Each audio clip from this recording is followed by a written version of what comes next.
Stéphane Guillon, célèbre comédien français, a partagé la profonde douleur de son ancienne relation avec son amant de 25 ans, son cadet. Même s'il est un artiste au parcours réussi, Guillon ne peut s'empêcher de se sentir profondément blessé en repensant au passé. Lors d'une conversation sincère avec son ex, il a confié « Elle aurait pu me coûter la vie ». Cette relation n'est pas une histoire d'amour ordinaire, il contient des émotions intenses et complexes. Stéphane Guillon, un homme adulte, s'est laissé entraîner dans les bras d'une jeune femme, une combinaison qui semble déraisonnable et pleine de tentations. Même si l'amour nous fait souvent franchir toutes les frontières, cette relation a atteint un point de non-retour. L'amour de Guillon pour cette femme est si fort qu'il pourrait lui coûter la vie. Les disputes, conflits et disputes constants ont créé un environnement stressant et stressant. Ces choses affectent non seulement votre psychologie, mais peuvent également nuire à votre santé. C'était comme s'il vivait sous un énorme fardeau et, chaque jour qui passait, il se sentait progressivement opprimé par des émotions douloureuses. La citation de Guillon reflète un état psychologique grave, où l'amour n'est pas seulement une émotion heureuse mais peut aussi devenir une source de souffrance et de stress. Parfois, nous oublions facilement que l'amour peut aussi causer de graves blessures, surtout lorsqu'il n'est pas correctement pris en charge et entretenu. Les conflits et les différences d'âge ont créé des défis insurmontables dans la relation entre Guillon et son ex-amant. Guillon a dû faire face à la dure réalité, cette relation avait laissé de profondes blessures, non seulement psychologiques mais aussi physiques. Ces expériences ont affecté sa santé et il avait l'impression de vivre dans un cycle douloureux sans issue. Pourtant, rompre avec son ex pourrait être l'occasion pour Guillon de repartir à zéro et de panser ses blessures. Il est important que vous appreniez à gérer la douleur et que vous trouviez un moyen de vous rétablir. Ce n'est qu'à ce moment-là qu'il pourra avancer et trouver la paix dans sa vie. Même si la relation a pris fin, les souvenirs en sont restés et ont continué à marquer Stéphane Guillon. Il doit faire face à des émotions fortes et douloureuses de son passé, mais en même temps, il a également l'opportunité d'apprendre et de grandir grâce à ses expériences. Avec le soutien et les soins appropriés, Guillon peut surmonter ses difficultés et trouver joie et bonheur dans sa vie. Stéphane Guillon, célèbre acteur et comédien, sera présent dans l'émission On refait la télé diffusée sur RTL le samedi 7 septembre. Dans cette émission, Guillon parlera de son nouveau livre intitulé Fini de rire, ouvrage qui a marqué son retour à le genre d'écriture, en plus de sa carrière d'acteur et de comédie. Le livre Fini de rire n'est pas simplement une autobiographie, mais aussi un aperçu des relations personnelles de Guillon, notamment avec son ancien partenaire.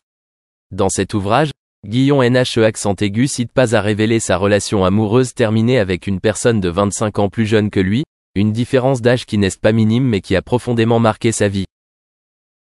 Stéphane Guillon décrit cette relation avec une sincérité et une ouverture d'esprit rare. Il a partagé que, même si la différence d'âge peut créer des défis importants, ces différences ont enrichi ses expériences et ses émotions amoureuses. Il a souligné que cette relation a non seulement apporté des moments heureux mais aussi une précieuse leçon sur la maturité et la compréhension de soi. Le livre Fini de rire propose un regard intime sur les joies et les souffrances vécues par Stéphane Guillon, des moments de joie et d'humour aux mélodies mélancoliques et à la douleur de la séparation. Guillon estime que la différence d'âge en amour n'est pas un obstacle, mais est parfois un facteur qui crée des relations intéressantes et uniques. Il explique que partager la vie avec quelqu'un de plus jeune lui a donné l'opportunité de voir la vie sous un nouvel angle, ce qui l'a aidé à développer des contacts non seulement personnels mais aussi émotionnels.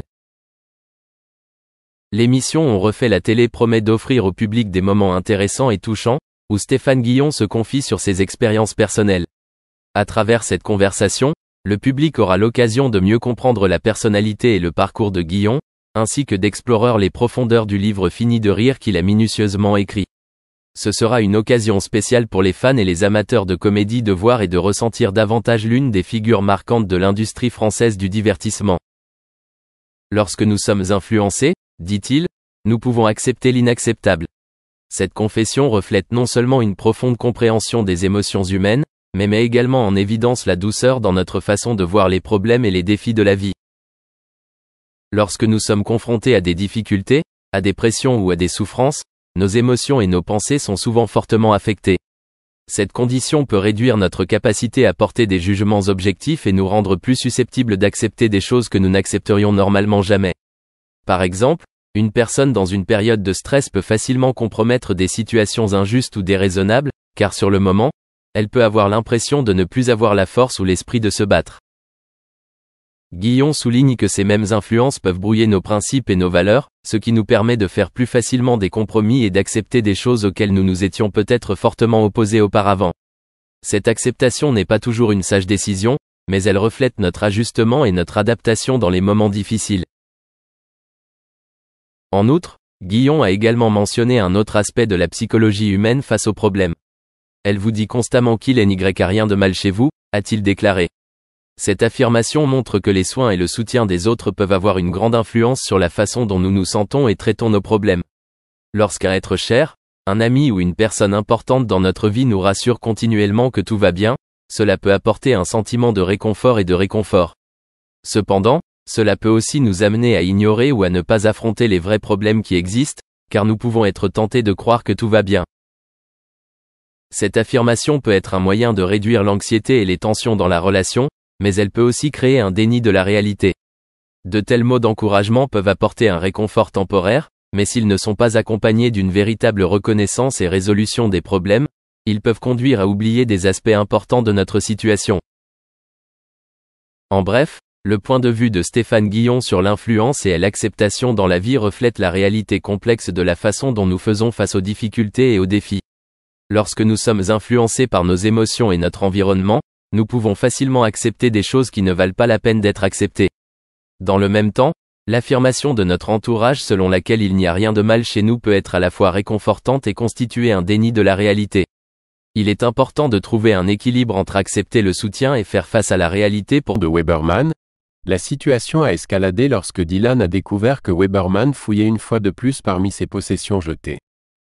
Poussé par la frustration, Dylan a confronté le dylanologue, intervenant physiquement avant de partir sur son vélo.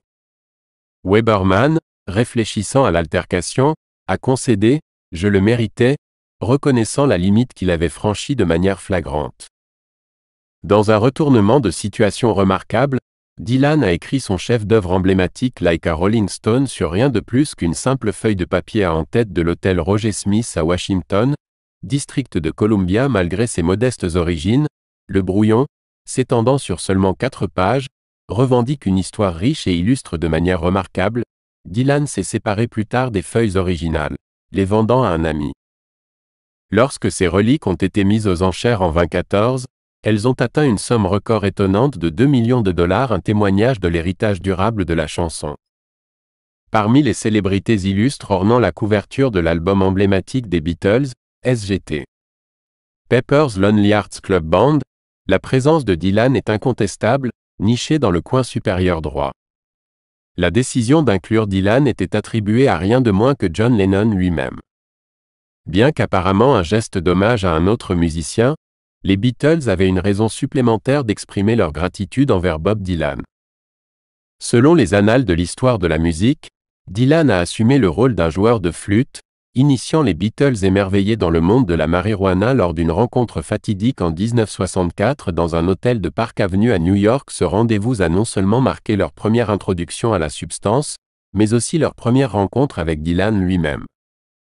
La légende raconte que Ringo Starr, dans un moment d'enthousiasme débridé, a indulgé dans un joint entier à lui seul, entraînant une nuit ponctuée de crises de rire, une scène qui résonne avec la fantaisie synonyme de l'époque. Bien que synonyme de l'esprit révolutionnaire des années 1960, Dylan s'est notablement abstenu de fouler la scène du festival emblématique de Woodstock. Malgré sa proximité avec le lieu de l'événement, la raison derrière son refus d'être la tête d'affiche d'un événement qui deviendrait plus tard un moment séminaire dans l'histoire de la musique apparemment, Dylan a cité la maladie d'un de ses enfants, un rappel poignant de son dévouement constant à sa famille.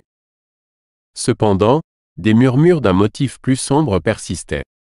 Selon certaines sources dans l'entourage de Dylan à l'époque, sa décision de se détourner de Woodstock découlait d'un désenchantement croissant face à l'afflux de hippies se rassemblant autour de sa maison en prévision du festival. Que ce soit par souci réel ou par frustration, le départ de Dylan du nord de l'État de New York peu de temps après semblait signaler une désapprobation tacite de la frénésie contre-culturelle envahissant son espace personnel, un retournement ironique dans le récit d'un prétendu champion du bouleversement sociétal. Sous la façade énigmatique de Dylan se cache un cœur débordant d'empathie, particulièrement évident dans son respect pour ses prédécesseurs musicaux lorsque la nouvelle du décès prématuré d'Elvis Presley a résonné à travers le paysage musical en 1977, Dylan aurait été plongé dans un état de profonde mélancolie, se retirant de l'interaction sociale pendant une semaine. Pendant cette période d'introspection, Dylan a réfléchi avec candeur à